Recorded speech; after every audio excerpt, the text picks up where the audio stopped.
you probably still remember this particular scene sa ICC confirmation of charges hearing. I think this is day 1 ni Dugongyo, na kung saan ipinakita ng ICC prosecutors ang isang recording ni Duterte na nanonood siya ng CCTV footage. So, ipaalala ko lang sa inyo kung ano to.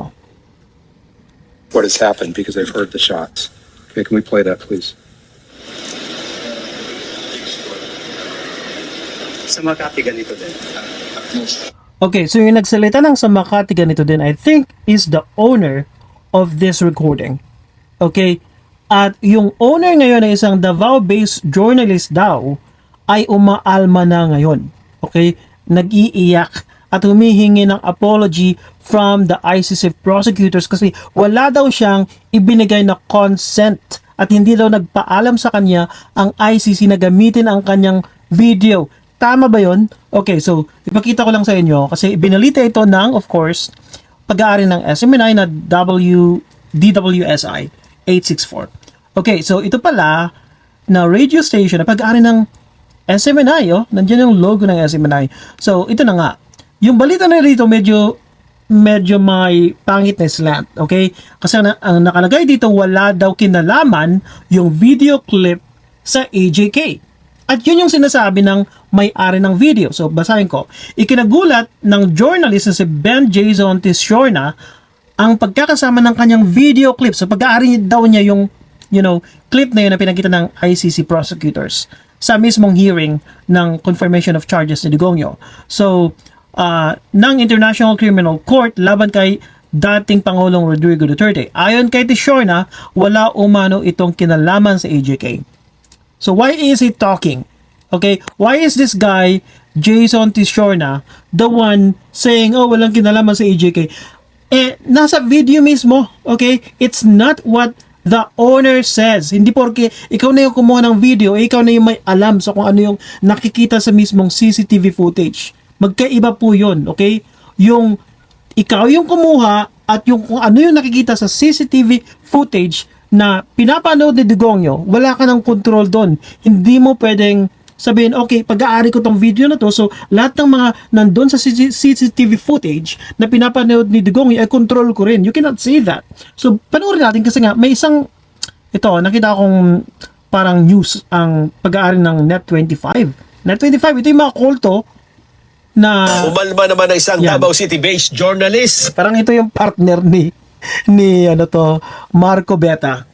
sa paggamit ng ICC prosecutors. Siyempre, headline ito sa kanila, di ba? Kasi nga, umalma. Yung may-ari daw ng recording, nakakala mo mayroon siya control sa lahat ng bagay. Hindi porke, ikaw na yung kumuha, kailangan na yung consent mo sa lahat, di ba? Sa kanyang CCTV video sa confirmation of hearing charges laban kay dating Pangulong Rodrigo Duterte.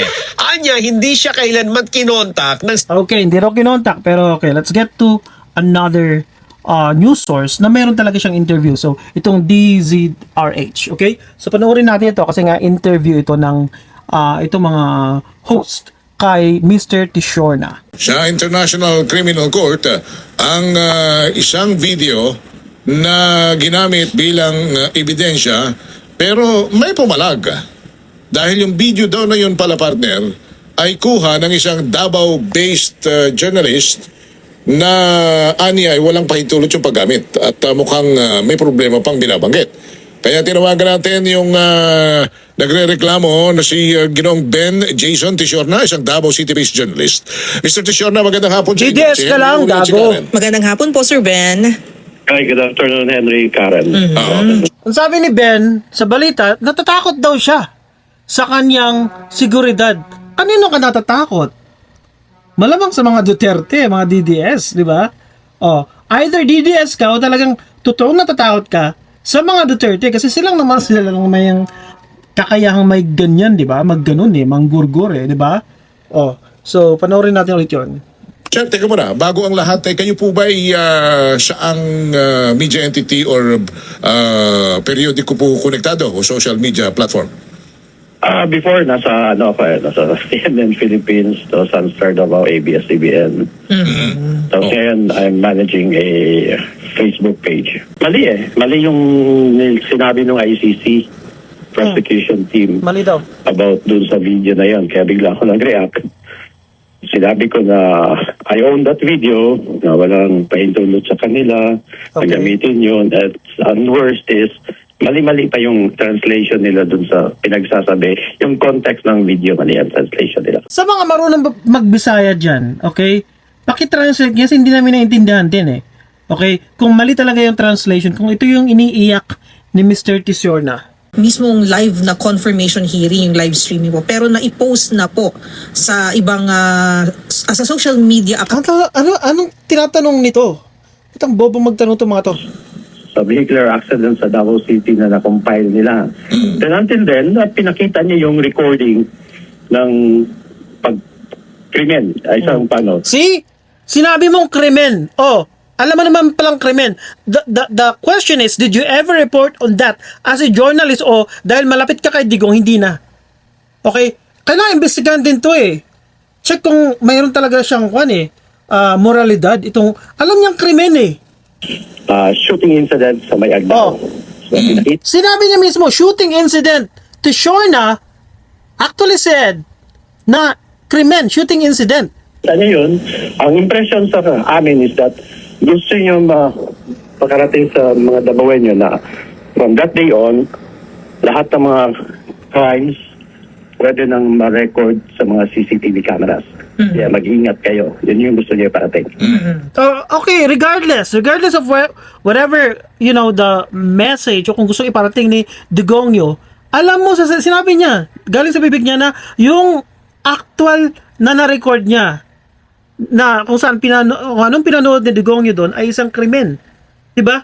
Malinaw na malinaw. So punta tayo ngayon sa news na kung saan meron siyang affidavit. Okay, ang sabi dito sa news, itong si Mr. Tisorna na isang Davao-based journalist daw, nagpa-notarize ang kanyang affidavit. Ang tindi, 'di ba? Napaka sensitive at syempre, kasama may mga lawyers dyan, mga DDS na nakaligid sa kanya.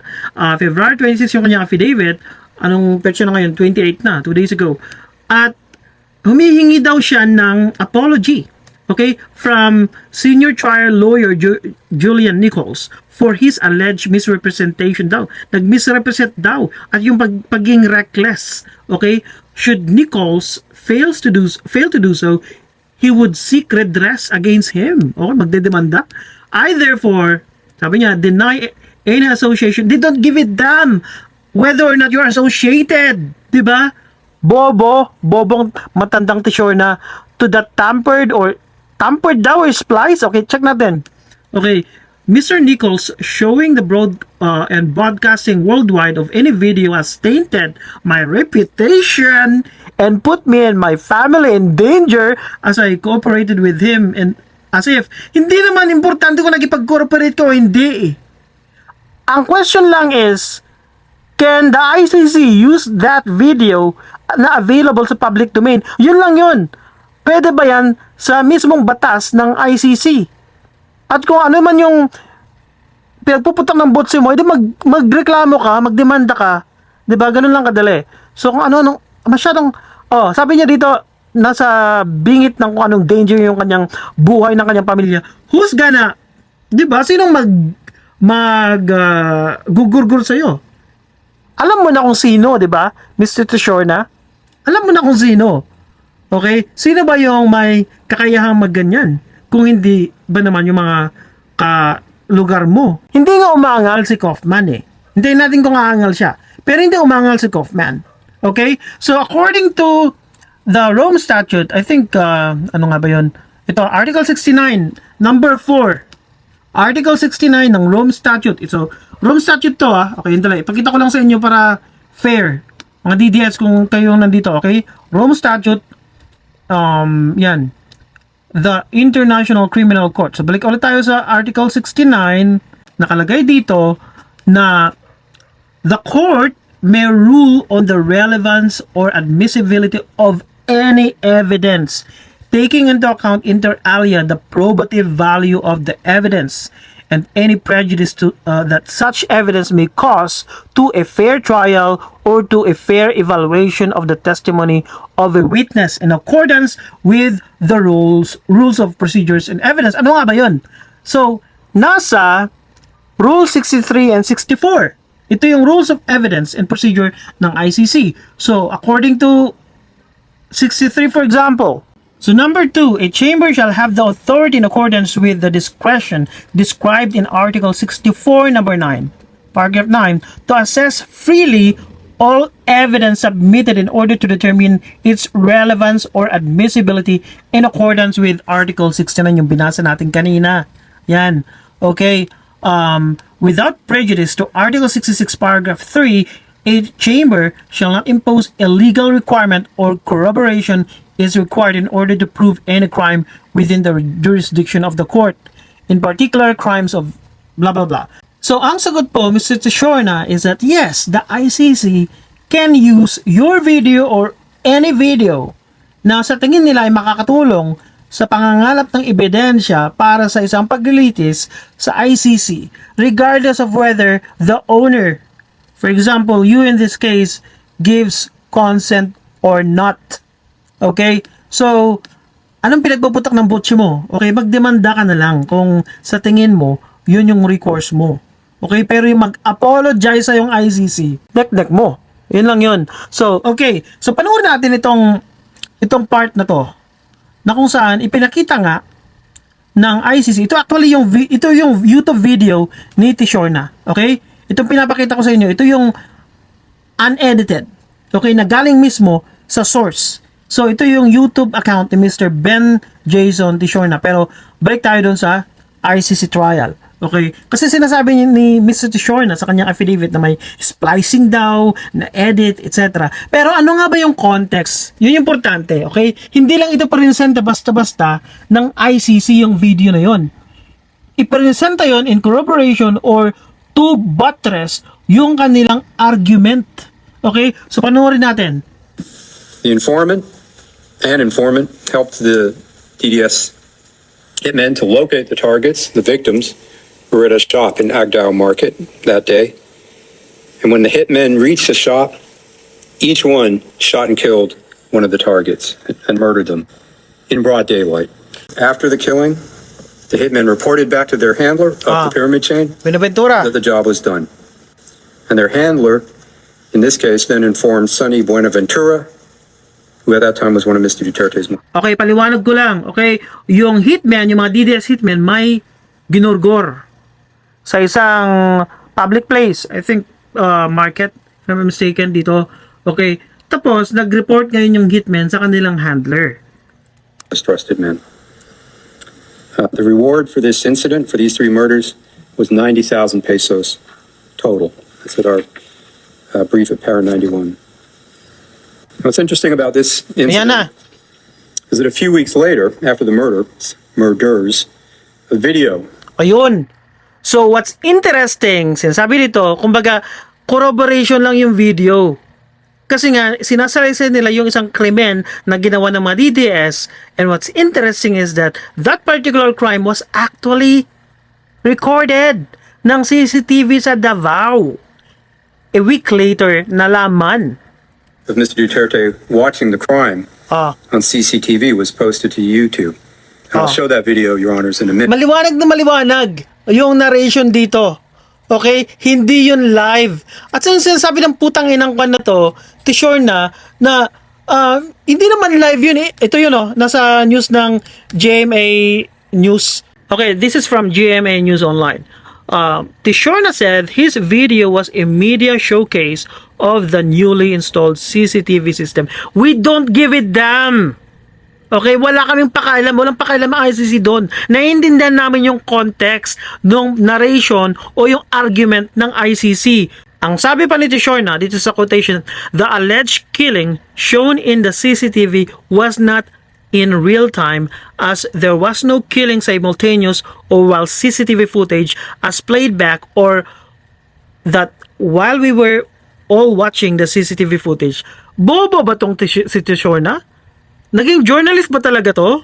Kasi napakalinaw kung napanood mo yung ICC hearing na hindi naman sinabing real time. Actually sinabi, a week later. What's interesting is that a week later, Mr. Tishorna, nakakaintindi ka ba ng English? Kumbaga, Ine-spin mo eh. Kaya ang nire-report ngayon ng putang inang mga kwan na to, call to media, is that hindi daw AJK. Di ba? Oh, sabi dito, not AJK. Video clip na ginamit sa ICC hearing laban kay FPRD, walang kinalaman sa AJK. Tapos, kinote ka. Meron ka ba talagang sinabi na walang kinalaman? Ikaw mismo nagsabi, krimen. Doon sa interview mo, sa DZRH. Di ba? And until then, pinakita niya yung recording ng pagkrimen. Yun. Paano? Oh, pagpatay sabi niya sana. Tapos sinabi na lang niya krimen. Oh, malinaw Tishorna na alam mong krimen 'yun, pero yung putang inang Facebook post ng Kulto Network, DWSL, pag-aari ng SMNI, sinabi mo na walang kinalaman sa EJ. Kaya alam mo namang krimen 'yun. Pagpatay sinabi mo nga bobong matanda. 'Di ba? Di nakakaintindi. Oh, ituloy natin itong hearing sa ICC. In the video, you'll see Mr. Duterte standing in the TV room looking at a bank of television screens. Okay, can we play that, please? So yan. Ang daming reklamo dito ni Tishorna na hindi daw tama yung translation, na splice daw. Nasaan kayong splice? Parang nalaman mo lang kay Marcoleta yung word na yan, bobong matanda na DDS. Itong Tishorna na to, check natin yung video niya later. Isa itong DDS. Siguro, bayaran, I'm just, assuming kasi nakikita ko talagang close siya sa mga Duterte. Siguro nasa payroll para hindi mag-report ng mga AJK. Oh, may ginawa ka ba? Nireport mo ba yon? As a journalist, yung alam mo mismo na may krimen ka mo, but you did nothing. Bobong matandang salot. Sa Makati ganito din. Atong patay siya.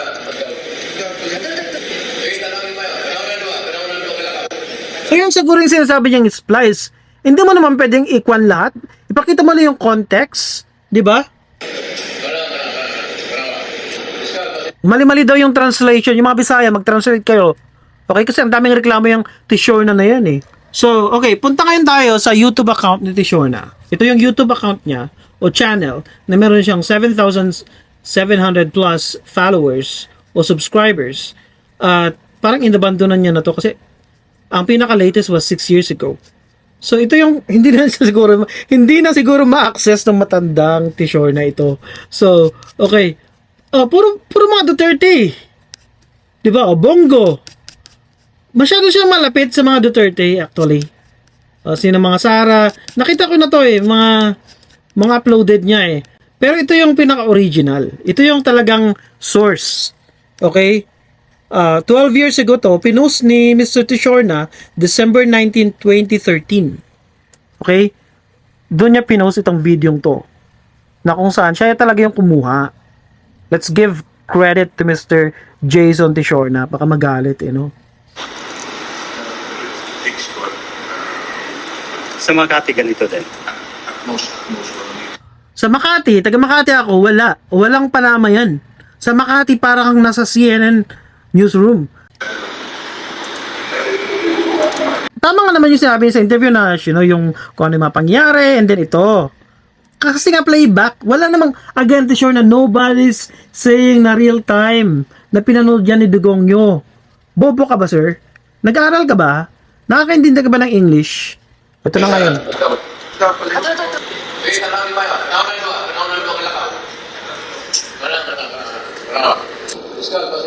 So yan na yun.